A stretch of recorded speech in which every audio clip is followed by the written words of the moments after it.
Hey, and welcome to the podcast with your host, me, Simon Mitchell, maker of badass bodies for people the world over and founder of uncontrollable. And oh boy, have I got an episode for you today.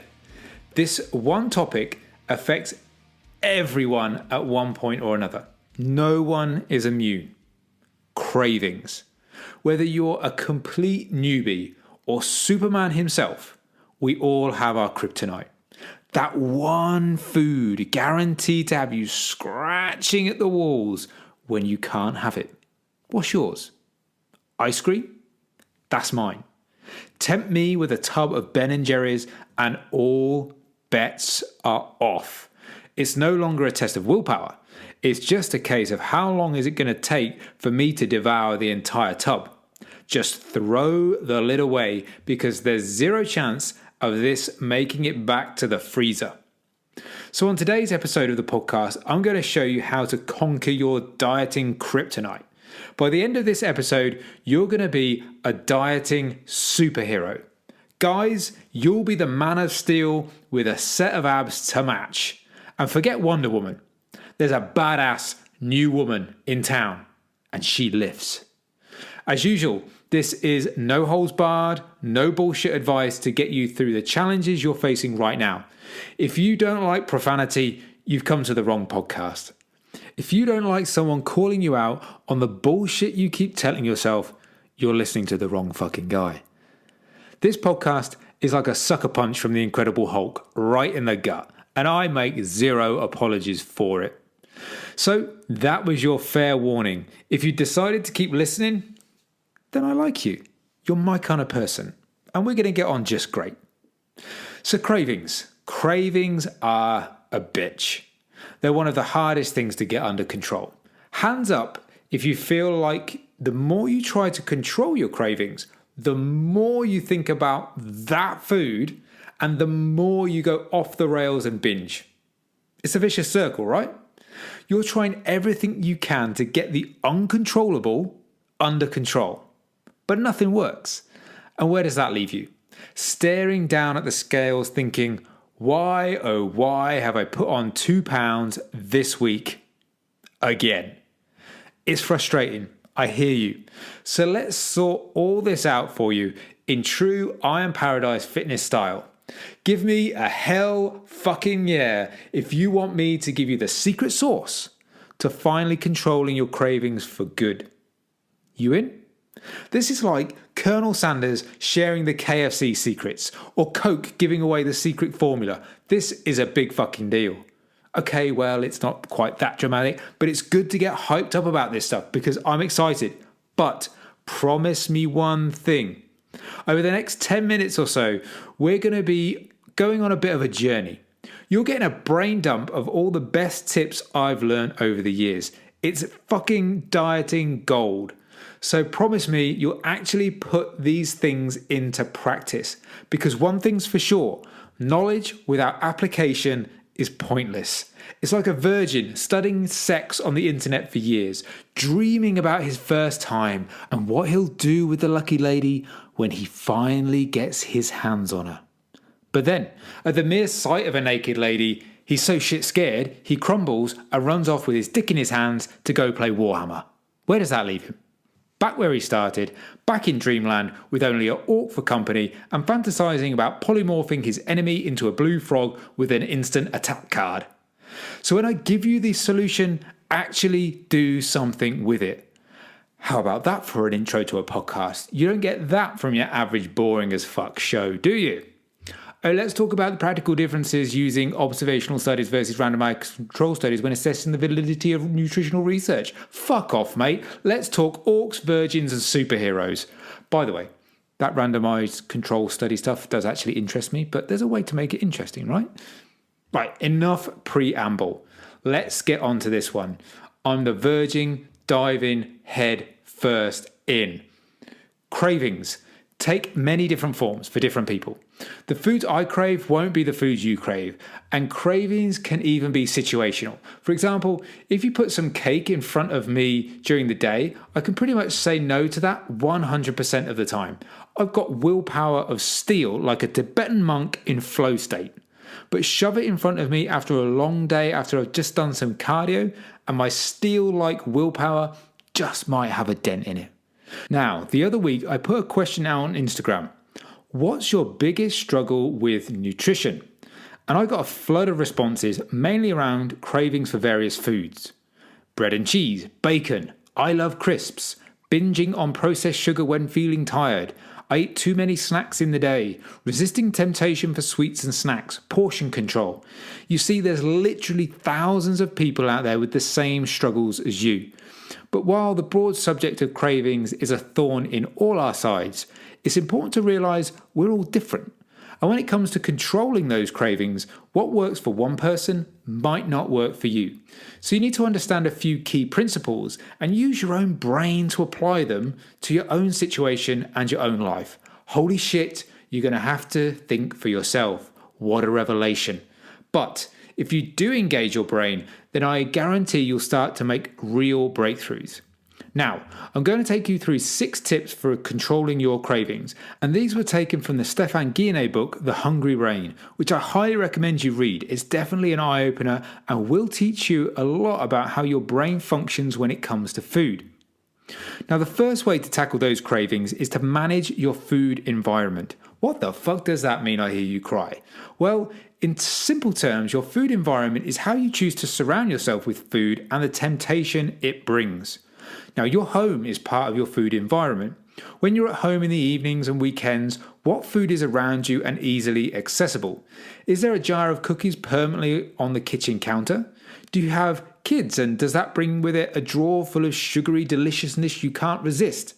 Or maybe your fridge and freezer is full of easy, accessible, highly calorific foods. Believe it or not, your connection with food is driven by your brain and the associations it's made over time. If you have a jar of cookies that you walk by several times a day, you are more likely to dip your hand in and grab a few. Put those same cookies in a drawer and out of sight, then you've created a physical barrier to those highly palatable, highly calorific treats. Go one step further and don't have them in the house at all. Then, if you really want a cookie, you'll need to put on your coat and physically go and buy them. You see, the more barriers you put between yourself and these foods, the more you reduce that temptation. If you've got to actually go through the effort of trudging to the shops to get that cookie, then you're more likely to think, fuck it, and not bother. And not bothering probably means you just saved yourself a few calories. Winner. Now, I'm not saying you can't have these foods, far from it. If you're controlling calories, you can have a highly nutritious diet 80% of the time, then a few cookies here and there isn't going to hurt you. In fact, avoiding absolute restriction is probably a good thing, but removing that instant accessibility is a great way to keep the cravings under control. And it's also a great way to avoid that craving in the first place. Take me, for example, and my Ben & Jerry's ice cream example. If I knew there was a tub of One Sweet World or Caramel Sutra in the freezer, it would be gone in a very short space of time. I would be thinking about it constantly. Yeah, I promised myself it'll just be one scoop. But we all know, one scoop in the bowl is followed by an additional scoop before it makes it back to the freezer. And then there's probably 2 or 3 more trips before the day is out. But if the ice cream isn't there in the first place, the level of craving is just not there. And if it's not there, you can't eat it. And controlling your food environment extends to other areas of your day-to-day life, like the office. If your office is anything like where I used to work, there's always someone's birthday, wedding, christening, anniversary, given half the chance they'd celebrate making it to work with a set of cakes. And that doesn't make it easy. So the best thing you can do is position yourself as far away from those cakes and treats as possible. Get those physical barriers between you and the treats to increase your chance of resisting them. On top of that, bring your own snacks in that you can fit in your plan. If it's Julie's birthday on Friday, you know the cakes are coming in. Just pick your own favourite treat, like a chocolate bar, and have that when everyone starts to dig in. And that works in two ways. Firstly, you can have something a little more indulgent so you don't feel like the party pooper and you don't get everyone trying to tempt you. Go on, one cake won't hurt you, don't be boring. Familiar, right? Second of all, as you pick the snack, you can make sure it fits within your calories for the day. So there's no feelings of guilt. It fits and you're on plan. No need to punish yourself by spending 3 hours on the treadmill to try and burn off a couple of fucking muffins. Because remember, the 80-20 rule gives you more flexibility than you realise. If you're a woman, let's say on 1500 calories, then 20% of those calories is 300. I'm fucking good at maths. Now, a Kit Kat only has 209 calories.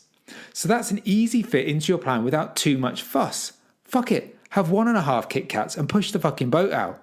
Just remember to give the other half away. I do not trust you to eat the other half before the day is out. So the summary here is to consciously think about your food environment. Create physical barriers between yourself and the foods that consistently take you off track. Second in our list, we have eat more foods that make you feel full. Sounds pretty simple, and it is. If you fill your plate with foods that are high in volume and leave you feeling fuller for longer, the urge for you to raid the biscuit tin is going to diminish a shed load.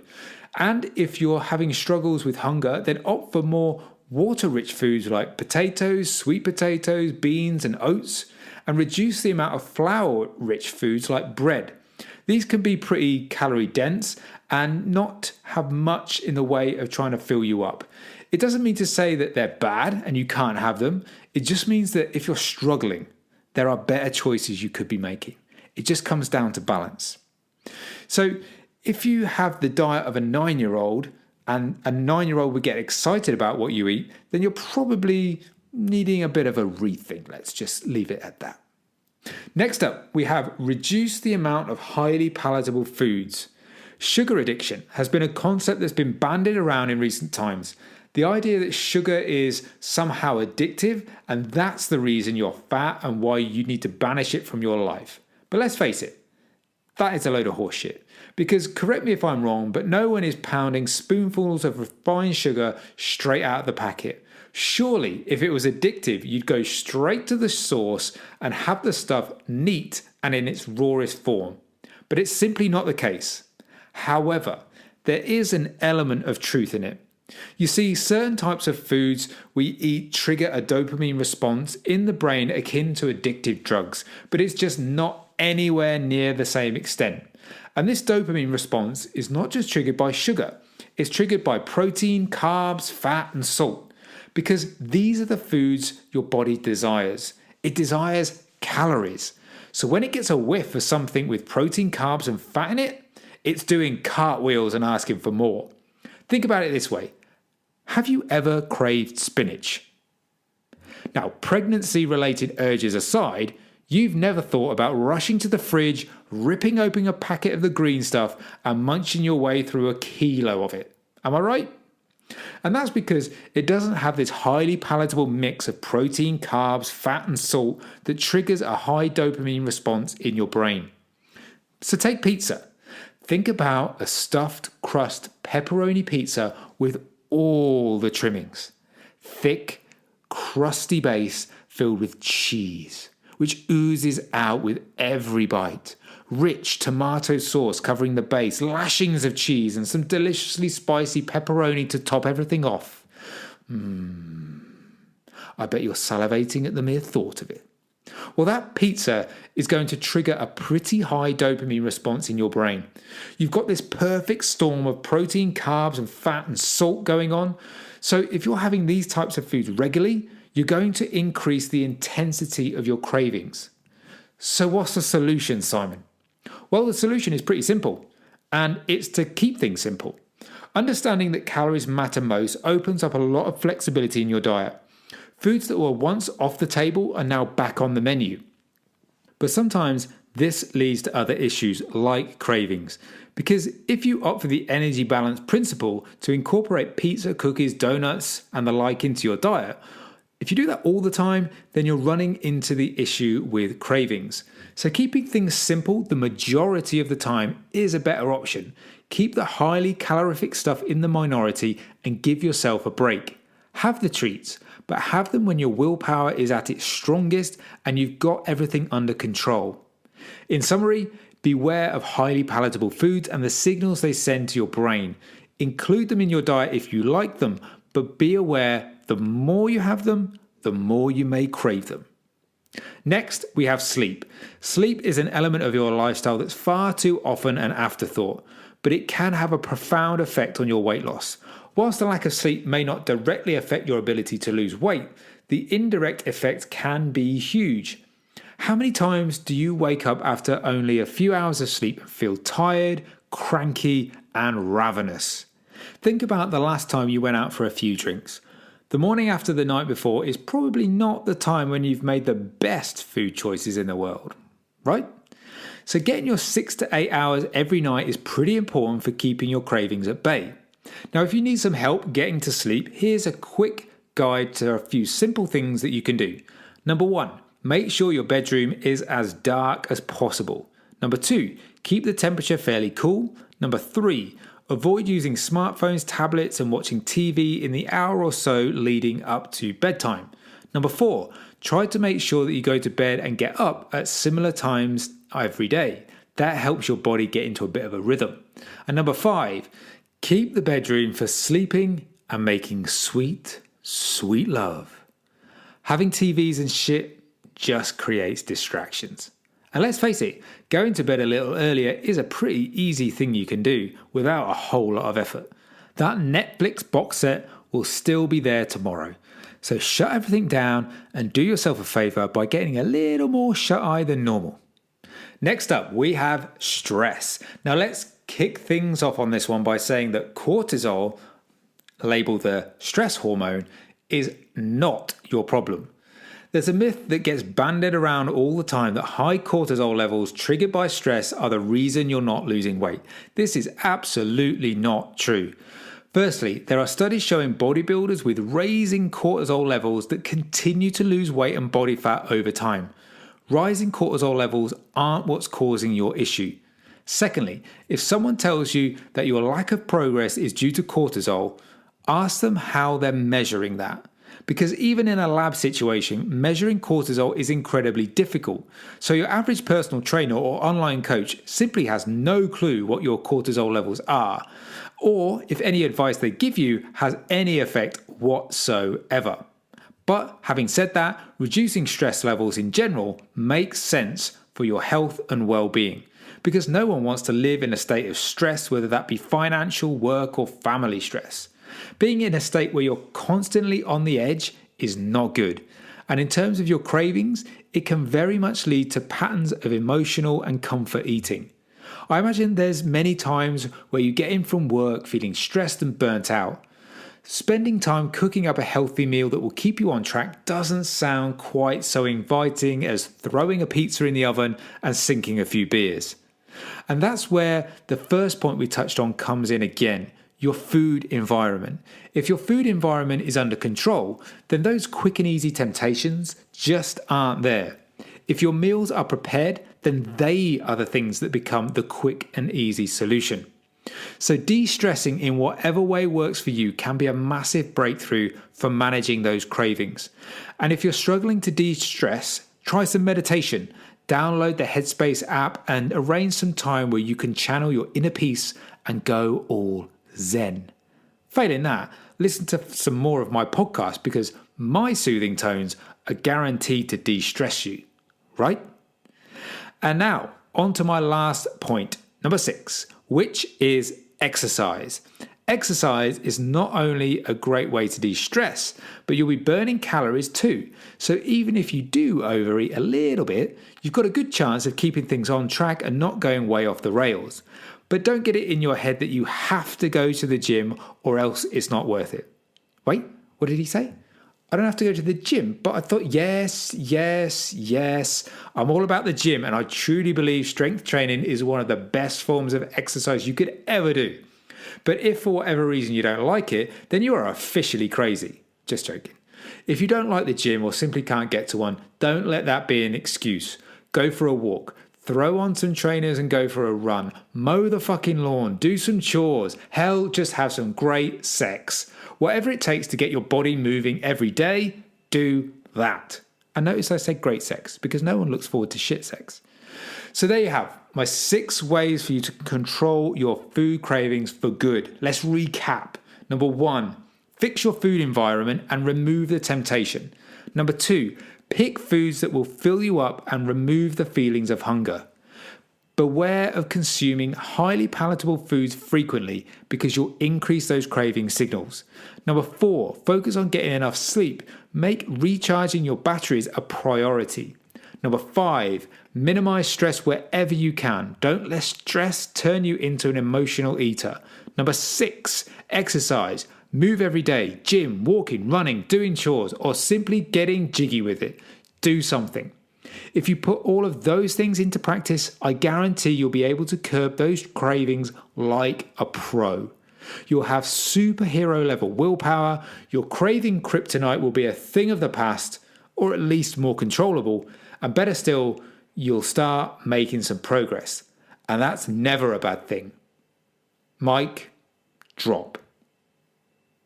Now, before you go and start putting all these things into practice, I just want to say there's a link in the show notes to download my free ebook on correcting your nutrition plan. So if you've ever wondered how to calculate how many calories you actually need, how much protein you should be having, and whether or not meal timing is important, then this is a free guide that will answer all of that and more. No more meandering your way through some BS information on Instagram that has you mixing lemon water with the eye of a fish and the blood of a warthog for rapid fat loss. This is about creating a proper nutrition plan based on proven, simple principles. Plus, it's absolutely free, so what have you got to lose? Except a shed load of fat, now your nutrition plan is set up properly. So pay a visit to the show notes and click the link if you're listening on iTunes. If you're on Spotify or any other platform that doesn't allow clickable links, the bane of my life, then you can pay me a visit on Instagram. Just look me up. My username is @iron_paradise_fitness. Click the link in my bio and get downloading. And while you're there, you might as well hit follow and drop me a message. Say hi, ask me a question, tell me I'm awesome. I really don't mind. Everyone loves a little love. And lastly from me, if you like this episode, then make sure you leave a review and rating on whatever platform you're listening on, if they allow it. Again, the bane of my life. Or better still, go and tell all your friends to listen to the show. Tag me in your Instagram stories, your posts, because I love seeing how this podcast is growing and growing with your help. So I hope you enjoyed this episode of the podcast. Keep living the lean life, and I'll see you on the next one.